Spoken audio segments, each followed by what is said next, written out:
আমরা যারা গ্রামে বড় হয়েছি তাদের জন্য বউয়া ভাত বা খুদের ভাত এটা কিন্তু অনেকটাই জনপ্রিয়। আর সাথে যদি থাকে মজার ভর্তা তাহলে তো আর কোনো জুড়িই নেই। আসসালামু আলাইকুম, welcome back to my channel parts of my life. যে যেখান থেকে আমার ভিডিও দেখছেন আশা করছি আল্লাহর রহমতে ভালো আছেন। জি আলহামদুলিল্লাহ, আমরাও ভালো আছি। আমি চলে এসেছি আরেকটা ভিডিও নিয়ে। আর এই ভিডিওতে খুবই সিম্পলিভাবে আমি দেখাবো কিভাবে আমি খুদের ভাত, ভাঙ্গা চালের ভাত অথবা বউয়া ভাত, অনেকেই কিন্তু অনেক নামে চিনে থাকেন, সেটাই আজকে আপনাদেরকে করে দেখাবো। এর জন্য আমার তেমন কিছুই লাগবে না, যা শুধু এটা হচ্ছে ভাঙ্গা চাল। আমরা কিন্তু এখানে মানে বাঙালি দোকান থেকে আমরা এগুলো কিনতে পারি। এই চালের প্রাইসও মোটামুটি তেমন একটা না, অন্য যেই খাবারের চাল থাকে ওইটা থেকে এটা প্রাইসটা একটু কমই। আর আমার কাছে খুবই ভালো লাগে। আর গ্রাম বাংলার কিন্তু ঐতিহ্যবাহী এবং জনপ্রিয় খাবার হচ্ছে এই চচ্চড়ি। মানে আমরা এটাকে ভাঙা চালের চচ্চড়ি বলে থাকি, অনেকে এটাকে খুদের ভাত বলে, আবার অনেকে কিন্তু মহুয়া ভাত বলে। এক এক এলাকায় এক এক নামে পরিচিত। তো আমি ধুয়ে নিয়েছি ভালো করে, এরপর দিয়ে দিচ্ছি রসুন কুচি, সাথে দিয়ে দিয়েছিলাম 2টা তেজপাতা। আপনি চাইলে দিতেও পারেন, নাও দিতে পারেন। তারপর এর মধ্যে দিয়ে দিয়েছি পেঁয়াজ কুচি। এখন এগুলো সব কিছু আমি ভালো করে ফ্রাই করে নেব। আর লবণটা স্বাদ মতোই দিয়ে দিবেন। কারা এই ভাতটা পছন্দ করেন, অনেকেই হয়তো এটা রান্না করতে জানেন, কিন্তু আমি কিভাবে করি সেটাই আজকে আপনাদের সাথে কিন্তু শেয়ার করছি। প্লিজ কেউ অন্য কোনো মাইন্ডে নেবেন না। আমার যেটা ভালো লাগে সেটাই কিন্তু আপনাদের সাথে শেয়ার করি। হয়তো আপনাদের ভালো লাগতেও পারে, আবার নাও লাগতে পারে। রসুন কুচি এবং পেঁয়াজ কুচি ফ্রাই হয়ে গেছে। এরপরে এর মধ্যে আমি দিয়ে দিয়েছি মরিচ। আপনাদের চাই পছন্দ অনুসারে বা স্বাদ অনুসারে মরিচ দিয়ে দিবেন। আমি এটা নিয়ে নিয়েছিলাম শুকনো মরিচ। আর এরপর দিয়ে দিচ্ছি আলু। এখানে আপনারা আলুর পরিবর্তে যদি চান মসুরের ডাল ব্যবহার করতে পারেন অথবা অন্য কিছু ব্যবহার করতে পারেন। তবে আমার কাছে এটা আলু দিয়েই খেতে খুবই ভালো লাগে। আগে ছোটোবেলা বা দেশে থাকতে মায়ের হাতে খেতাম। সকালবেলা গরম গরম ভাত সবার সাথে মিশে, মানে সবার সাথে মিলে বসে খেতাম। সত্যি এটার স্বাদ অনেক আছে। যারা খেয়েছেন তারা কিন্তু অবশ্যই হয়তো বা এই ভাতের যেই সুস্বাদু বা যেই মজা আছে সেটা কিন্তু অবশ্যই আপনারা জানেন। সেটা আমার নতুন করে বলার প্রয়োজন নেই। আর যারা খাননি তারা হয়তো এটা নতুন হয়তো বা আপনাদের জন্য হতে পারে। এখন আমি সব কিছু ভালো করে মিশিয়ে নিচ্ছি, কারণ আমাকে চালটা একটু ফ্রাই করে নিতে হবে, এতে করে আপনার ভাতটা ঝুরঝুরে হবে।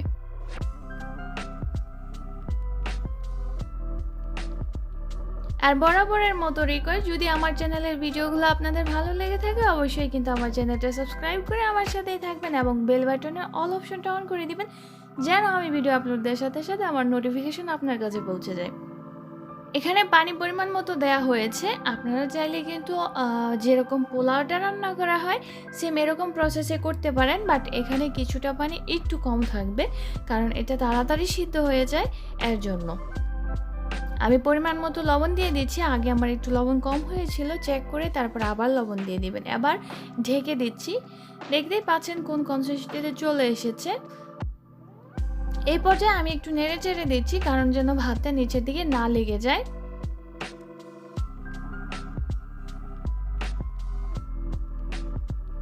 এই তো আমি 10 মিনিটের জন্য কিন্তু চুলাটা বন্ধ করে দিয়েছিলাম।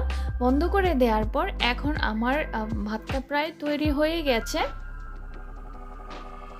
এখন আমি একটু উল্টে পাল্টে দিচ্ছি, দিয়ে তারপর আবার 10 মিনিটের জন্য একটু ঢেকে রেখে দিব, যেন ভাতটা ভালো করে সিদ্ধ হয়ে যায় এবং সেট হয়ে যায়। এটা রান্না করতে তেমন কোনো সময় লাগে না, আপনি চাইলে 10 মিনিটের মধ্যে রান্নাটা করে ফেলতে পারবেন।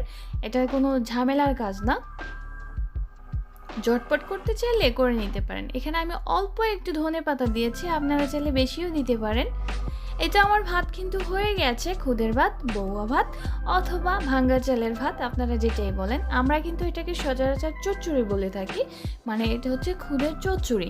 আপনারা কিভাবে বলেন জানি না, কে কী নামে ডাকেন অবশ্যই কিন্তু আমার কমেন্ট সেকশনে জানিয়ে দেবেন।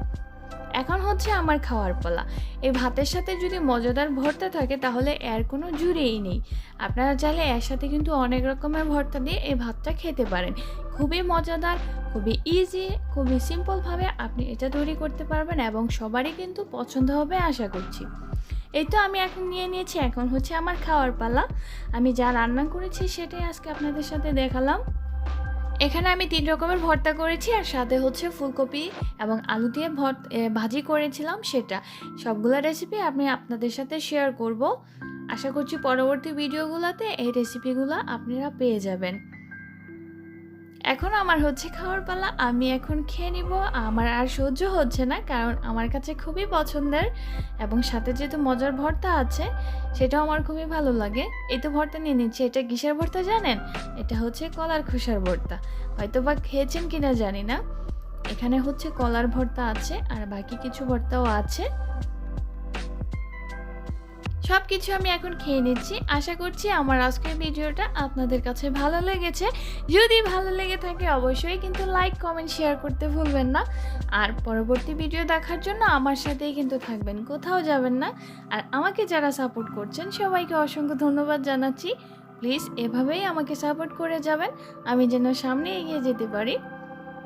এই তো মজার খাবার এখন রেডি, আমি খেয়ে নিচ্ছি। আজকের মতো বিদায় নিতেছি। সবাই ভালো থাকবেন। আসসালামু আলাইকুম, আল্লাহ হাফেজ।